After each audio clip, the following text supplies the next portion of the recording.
भतार मोर ढके चौकी मारेला भतार मोर ढके चौकी वर्षा साई रिकॉर्डिंग स्टूडियो दिल्ली मारेला भतार मोर ढके चौकी मारेला भतार मोर ढके चौकी कबो पीठ मारेला कबो पट मारेला सखी शॉट पर आके सट्टा शॉट मारेला डालेला सामान जब जाई चौकी मारेला भतार मोर ढके चौकी मारेला भतार मोर ढके चौकी साई रिकॉर्डिंग स्टूडियो दिल्ली मारेला भतार मोर ढके चौकी मारेला भतार मोर ढके चौकी डीजे सनी वर्षा कोरा में हमके सुता के करोड़ा खूब मन मानी भुइया बिछा के चटैया देला जवानी मोर खानी करेला दर्द जब जला लौकी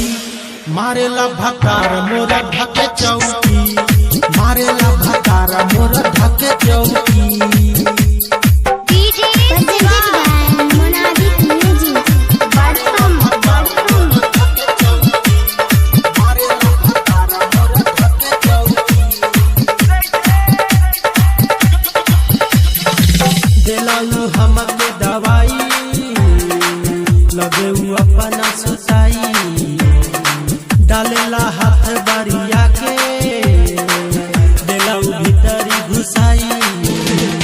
देखेला सामान बगी जल खौकी मारेला भतार मोर ढके चौकी मारेला भतार मोर ढके चौकी मारेला भतार मोर ढके चौकी मारेला भतार मोर ढके चौकी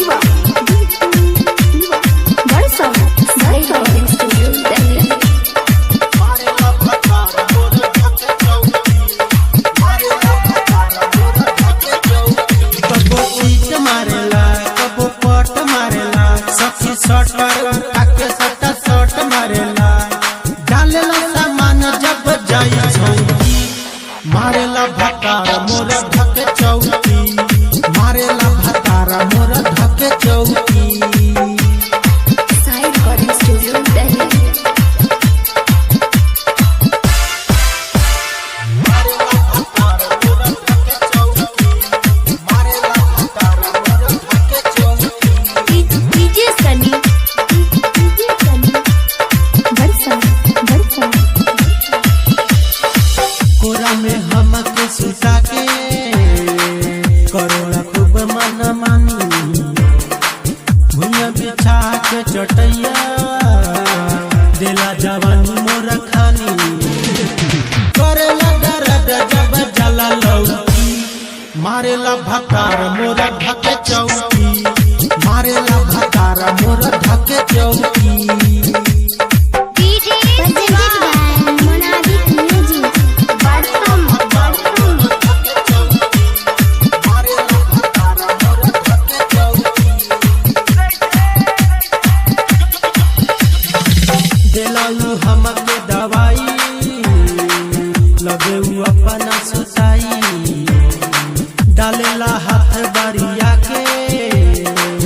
दिलाऊ भीतरी घुसाई देखेला सामान बगी जल खौकी मारेला भतार मोर ढके चौकी मारेला भतार मोर ढके चौकी।